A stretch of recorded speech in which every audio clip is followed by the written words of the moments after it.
Buddy, it is a rainy and disgusting evening here. Um, Good night to stay inside and stay warm. I wanted to talk today about anger. Because I get frustrated. I think, like the average person. I don't think I have a ragey anger problem, but I get frustrated.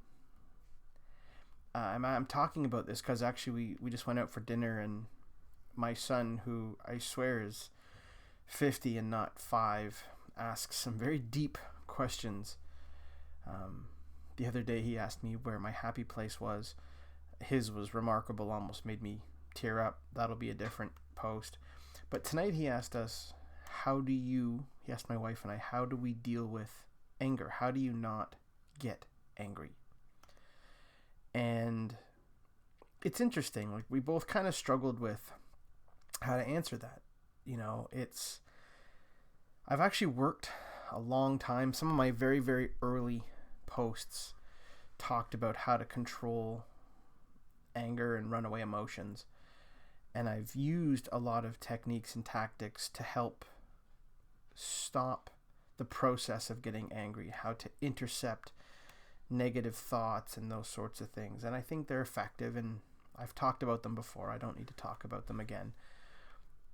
But really what I'm striving for is not getting angry or upset by things in the first place. And I was chewing on this as I was outside shoveling. We had snow and sleet all day, so I needed to get rid of it before it turned cold and had a skating rink. What a better time to think about things. And it's actually something a buddy of mine, Tom Kingwell, and I talked about on his podcast, the Dad Syndicate. Is, I think, for me, I get angry when the world or life isn't happening in line with my expectations, right? So at work, you expect someone to act or behave a certain way, and they don't. You get upset. When you're driving, you expect people to drive a certain way and follow certain rules of the road. When they don't, you get upset. You expect, picking up your coffee to be quick and efficient, and when it's not, people get upset.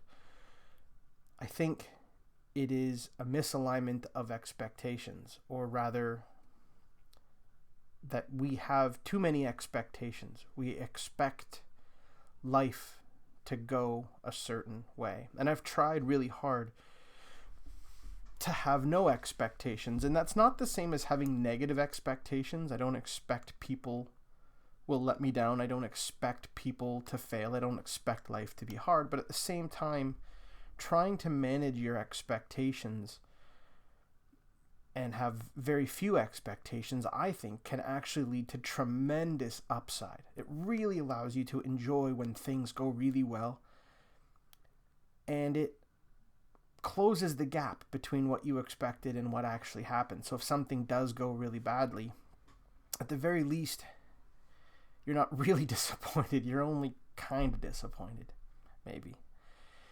A good example is, think about a movie that had come out, and everyone around you told you it was the greatest movie ever, and everyone hyped it up, and you went in so excited, and you watched the movie, and you're like, oh, it's okay. It was the same movie everyone else saw. I think you just went in with unreal expectations. And that's all fine and dandy in a professional setting. It's fine when I'm driving down the street. I shouldn't have any expectations about how people act or behave out in the real world. It's very different when it's your kids. Because as a father, I do have certain expectations. I expect them to act a certain way. Or at least I think I should. I'm not really sure. I would love to kind of let stuff wash off my back when it comes to my kids. But I don't know that I can, because I've committed to raising them a certain way. And maybe I need to see which elements of their lives should I have expectations of and which should I not. And are things a big deal or are they not? Is it a setback or an irritant, like I talked the other day? But that's where my struggle point is it's easier when I'm able to dismiss expectations of other people, situations, scenarios, movies. That's easier. But when it's the things that are really, really important to you, and not only should you perhaps not eliminate your expectations, but where it's almost right that you have certain expectations. That's the tough part for me. It's how to manage my frustration or my anger when I want my son or my daughter to behave a certain way. At 5 and 2, I think I have a tremendous amount of responsibility for how they turn out. And yes, there's always opportunities to unpucker and let them just be kids and relax. But there are things that I would like them to do and ways that I would like them to act. I'd be really interested in your thoughts. I mean, the biggest thing for me is literally I have tried to make myself attuned to how my body precipitates anger, how my body reacts before I get frustrated or before I react. I can sense it. I know that there's, for me, a flushing of the blood and a bit of a tightening, especially in my jaw and in my fists. And when you're hyper aware of it, you can sense it coming on and you can breathe and you can allow it to kind of dissipate. It's been really effective. There's a lot of tools for later on after the fact, a lot of meditation, a lot of reflection after action reviews, looking at who you are, looking at things like, do you generally get more frustrated when you're tired? Do you generally get more frustrated when you're hungry, hangry? Those are real things that you should be aware of and maybe plan if you're going into a situation to make sure that you're well rested, well fed, those sorts of things. But I'm really trying to measure and play around with this idea of expectations and what is the right level of expectation to have in certain scenarios, particularly where you are effectively custodian of someone, like a child.